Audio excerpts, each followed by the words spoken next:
नमस्कार, आप देख रहे हैं चर्चित न्यूज। जज्बा सच दिखाने का।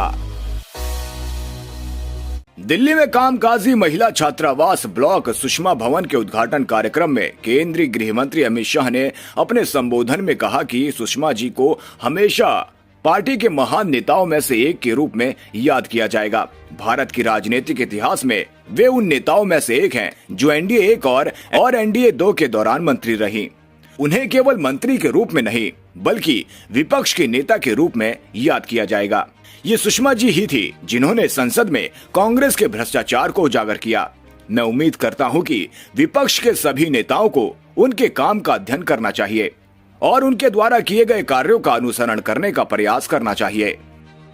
ये निमंत्रण मैंने मांग कर लिया हुआ निमंत्रण है कि इसका उद्घाटन मेरे हाथ से हो, ये मेरे लिए आनंद का विषय है, क्योंकि इस भवन में जो करीब 80 बहनें काम करेगी,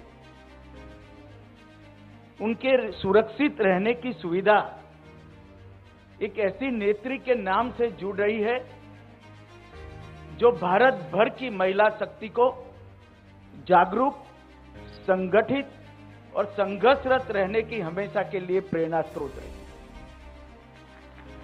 सुषमा जी हम सब भारतीय जनता पार्टी के कार्यकर्ताओं के लिए हमेशा पार्टी की एक बड़ी महान नेता के रूप में चिरस्मरणीय तो रहेगी, मगर भारत के संसदीय राजनीति के इतिहास में सुषमा जी एक ऐसी व्यक्ति है जो एनडीए 1, एनडीए 2 दोनों सरकारों में महत्वपूर्ण विभागों की मंत्री रही, परंतु सुषमा जी को विदेश मंत्री या स्वास्थ्य मंत्री के रूप में इतिहास नहीं जानेगा।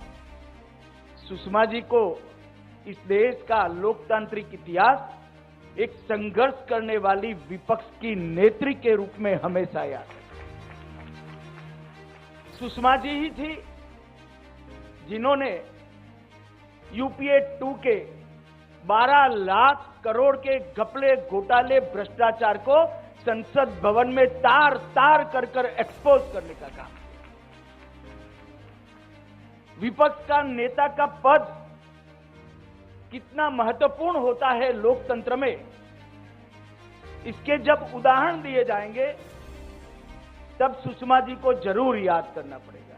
और मैं तो चाहूंगा कि सारे विपक्ष के नेता इनके कामकाज का अध्ययन करें और अपने आप को उस रास्ते पर चलाने का काम करें। चर्चित इंडिया न्यूज से त्रिलोकी शर्मा की रिपोर्ट।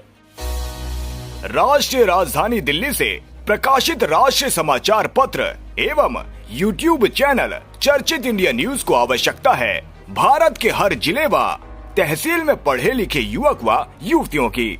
तो आज ही संपर्क करें प्रधान संपादक से।